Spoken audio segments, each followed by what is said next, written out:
আসসালামু আলাইকুম। যে যেখান থেকে আমার ভিডিও দেখছেন সবাইকে ধন্যবাদ। আর আপনারা জানেন আমি জুলাইয়ের 18 তারিখ রোড অ্যাক্সিডেন্ট করি। মিন্স ড্রাইভিং শেখার জন্য সংসায় আসতাম, 4 দিন আসতাম। তো ওই সময় আমার স্কুলে পরীক্ষা ছিল। প্রতিদিন আমি 8টার আগে চলে যেতাম। ওই দিন পরীক্ষা থাকার কারণে যিনি আমার ট্রেনার, উনি 4 দিন ছিল না। উনি যেহেতু আসছিল, উনি আমাকে বলল যে আজকে আমি 4 দিন তোমার ক্লাস নিতে পারিনি, আজকে তোমার ক্লাস নেবো। উনি আমাকে শেখানোর পরে বললো এখন চলে যান, আপনার পরীক্ষা না। জি। তখন আমি 8টার দিকে সংসারের রাস্তা পার হয়ে আমি পশ্চিম দিকে গেলাম। যাওয়ার পরে হাত পাইলাম, একটা সিএনজি আসলো কোম্পানিগঞ্জ থেকে। তখন সিএনজির পিছনে 3 জন হকার ছিল, আর আমি ছিলাম বাম সাইডে, আর ড্রাইভার ছিলাম, আমরা 5 জন ছিলাম টোটাল। তো তারপর আমি উঠছিলাম কাটেপুরের উদ্দেশ্যে। তারপর ড্রাইভার সংসার থেকে চালিয়ে তারপর মাধবপুর থামিয়েছিল। থামানোর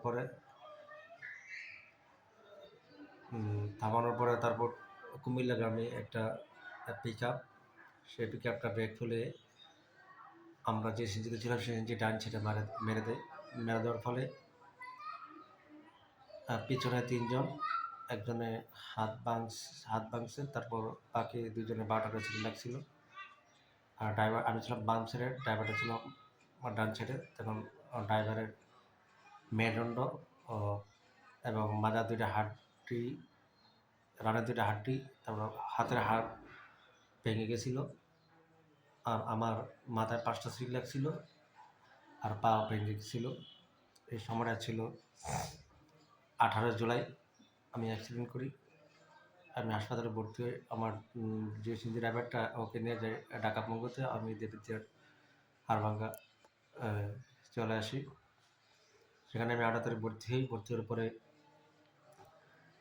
22 তারিখে আমার অপারেশন হয়। অপারেশনের পরে হাসপাতালে আমি ছিলাম প্রায় 18 দিন। এভাবে আমি অসুস্থ ছিলাম প্রায় 3 থেকে 4 মাস। তখন স্বাভাবিকভাবে হাঁটতে পারতাম না, আস্তে আস্তে হাঁটতাম। তখন আবার আমার আমার বাসায় ফেরার প্রায় 1.5 মাস পরে আমার উপরে 2টা নাক ইনফেকশন হয়েছিল। হওয়ার পর আমি আবার ডাক্তারের কাছে আসি। ডাক্তার ওষুধ দিলে 5-10 দিনের ওষুধ খাই, তখন আমার সেরে যায়। সেরে যাওয়ার পরে তারপর আবার 1 মাস পরে আবার ইনফেকশন হয়েছে। হওয়ার পরে গত 17 ডিসেম্বর আমি ডাক্তারের কাছে আসি। ডাক্তার ওষুধ দেওয়ার পর 20 দিন ওষুধ দিয়েছে, অ্যান্টিবায়োটিক। তো আমি 22 দিন ওষুধ খাইছি। খাওয়ার পর আবার সেরে নাই। ডাক্তার কাছে আসলাম। ডাক্তার বলল যে আপনার মনে হয় যে নাটে কোনো সমস্যা হয়েছে, করে দিলেন না, নাটগুলো খুলে বলতে হবে। তখন আমি আবার আসি।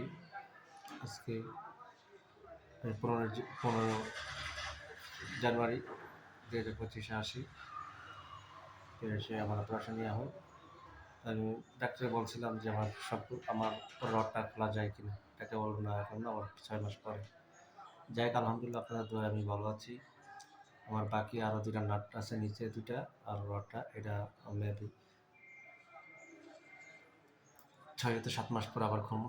তো সবাই সুস্বাস্থ্য কামনা করি। আর দুঃখ প্রাণান্ত নিয়ে বারাকান্ত নিয়ে বলতে হয় যে আমাদের একজন খুব কাছের লোক এবং খুব আপনজন, খুব আদর করতেন আমাদের কাছ থেকে, খুব ভালো একটা মানুষ ছিল আমাদের মরহুম মৃত পিটন কাকা। ওনার খবর পাই আমি হাসপাতালে এসে। যাক, আল্লাহ পাক রব্বুল আলামিন যেন কাকাকে জান্নাতে উচ্চ মাকাম দান করেন। আমরা সবাই জেনে কুল্লু নাফসিন যায়িকাতুল মউত, প্রত্যেকটা প্রাণী তার মৃত্যুর সাথে গ্রহণ করতে হবে। আমরা সবাই তার জন্য দোয়া করি এবং সবাই আমার জন্য দোয়া করি, আমি আপনাদের জন্য দোয়া করি। আল্লাহ হাফেজ, খুদা হাফেজ। আসসালামু আলাইকুম রহমতুল্লাহি ওয়া বারাকাতুহু।